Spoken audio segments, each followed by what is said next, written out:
Hello everyone, my name is Ali, I'm a flight attendant and I was going to take you on my daily routine and show you how a flight attendant gets ready, goes to the airport and goes on his flight. Either comes back on the same day or stays in a very new exciting layover, either in New York, in Bangkok, Beijing, in Tokyo, Los Angeles, Toronto, London, Paris, all these new exciting destinations that are currently not the best places to visit. The daily routine of a flight attendant is very different and special from your typical 9 to 5 kind of job, and I found that it will be very exciting to show you to make the whole channel about my life as a flight attendant, the benefits, the disadvantages, mostly benefits coming out of this. But that's not really possible right now because coronavirus. It swept the whole world under its feet.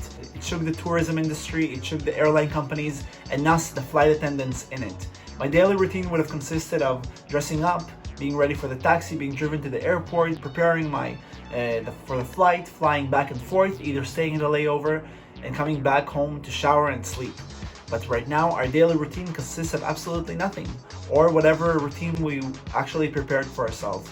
And the general vibe that all of the flight attendants are currently experiencing is also uncertainty, because most of us and the airline company workers are currently on unpaid leave, meaning until the situation doesn't get any better, coronavirus doesn't disappear, the airline's economic situation doesn't improve, we will be on an unpaid leave. Currently, we're on it until the end of May, but if this continues, then it can prolong even longer than that, and it will go into the summer.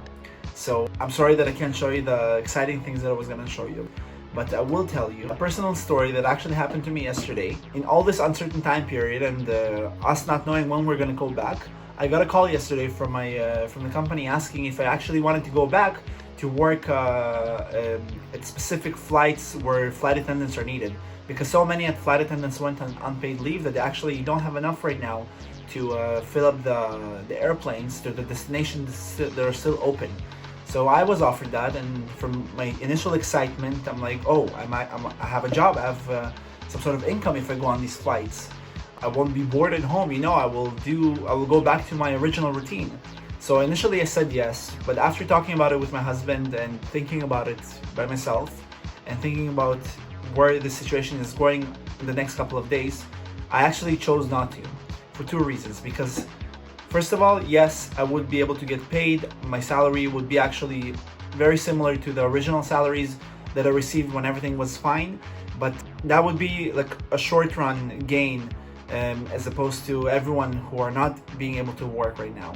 But in the long run, I know that I would actually endanger myself, endanger my husband and his family, and generally the people around me, because the destinations that I would be flying to, they contain a lot of people who are currently infected, and there would be a really high chance that someone in my flight would actually be either infected by it or carrier of it and could pass it on to me, and then I could pass it on to someone else.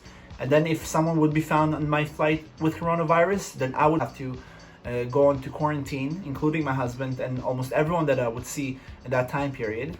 And that would just be unfair to also me and to everyone around me. If I can do my part of not spreading the virus, then I would rather partake in that path than gaining money and thinking of short-run gains. Because my general opinion and always my motto about money is that money comes and goes, but people's health, my health, is not something that can be taken for granted or something that can be played with, and it's also not something that just comes and goes. It's something that we all have to do our part to sustain and to cherish our own health and the health of people around us. I believe we will all go back to our jobs, and I will go back to flying very soon, and I'll be able to take you on my journey with me. But for now, it's the society's health and my health and the people around me is more important. In regards to this situation as a whole, I kind of see this whole time period as a war-like time period, as a global war, as almost like a World War II type of atmosphere, just without the war, without the aggression, and without countries hitting each other or fighting with each other, but rather sort of helping each other out, because the entire world is going through a very similar situation right now. Most countries are putting its people in isolation. Most countries have rising number of infections.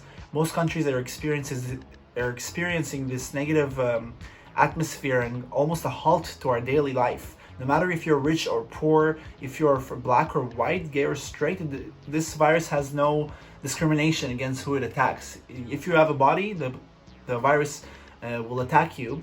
And in general, I feel like it's putting everything into like proportions and shows us as human beings how small we are, and how life in general and our daily routine and the little things that we find is normal, they cannot be taken for granted. And for some people, this can cause uncertainty because we don't know when the virus will end, when the spread of the virus will end. We don't know when the vaccine will be found. We don't know our economic situation or the countries that we live in, their economic situation. We fear of recession. So it can put a lot of people into anxiety. It can make us anxious if we constantly think, what's going to happen? What's going to happen tomorrow? What are we going to do tomorrow? My general recommendation is to live day by day, just like they did during wartime. Thankfully for us, we don't have rockets falling on us. But what they did in the war, where they didn't see, from what I learned from my own grandparents, when they didn't see the end of it, they lived day by day, thanking each day for happening and abiding by whatever regulations from above that need to be followed to help sustain and stop the spread of this virus. So creating a daily routine is something that we can do. Social distancing. Social distancing means to try to avoid entering big crowds, try to avoid human interactions when not really necessary, not spreading it especially to the elderly or to the people who are chronically sick. That's something that we were told we can do. So all these little measures are part of social distancing that we can do our part and not spread the disease. Going back to my day-to-day routine recommendation is that if we follow this recommendation and not constantly worry about the future, we will be able to remove anxiety, we will be able to find ourselves meaningful even though we're staying home all day, and generally stay mentally and physically healthy. I find these measures really important because right now we have a very specific type of daily routine that pushes us to create our own routine, and we can keep ourselves busy and get through this together. And my last point about this whole thing is my hope and my optimism that even though we all have to isolate each other from each other to not spread the virus, it will make us more commune and more caring for each other and more helping each other out, and show humanity that if we go through this all together, we will all together come stronger out of this. Instead of hoarding products to ourselves, instead of like being selfish about everything we have and keeping everything to ourselves because just in case things will get worse and God forbid I won't have things in my house. Like for example, when I see people in grocery stores just piling up toilet paper, piling up all these containers, when there's always messages that there's going to be food available for everyone. So I find these kind of selfish measures not helping us out, and I hope that we will all go out of this realizing that community and being together and working together and helping each other out, which is something humans have always done historically. It's something that has to be returned. And if this is the main optimistic and positive thing that can come out of this virus, then I feel like it was all worth it for humanity. So thank you for listening to me. I promise to take you on my really exciting flight attendant journey in the future when all of this goes away and our lives go back to normal.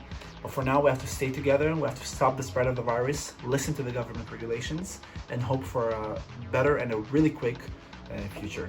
I'm Eli Razimore, Life of a Flight Attendant. Thank you.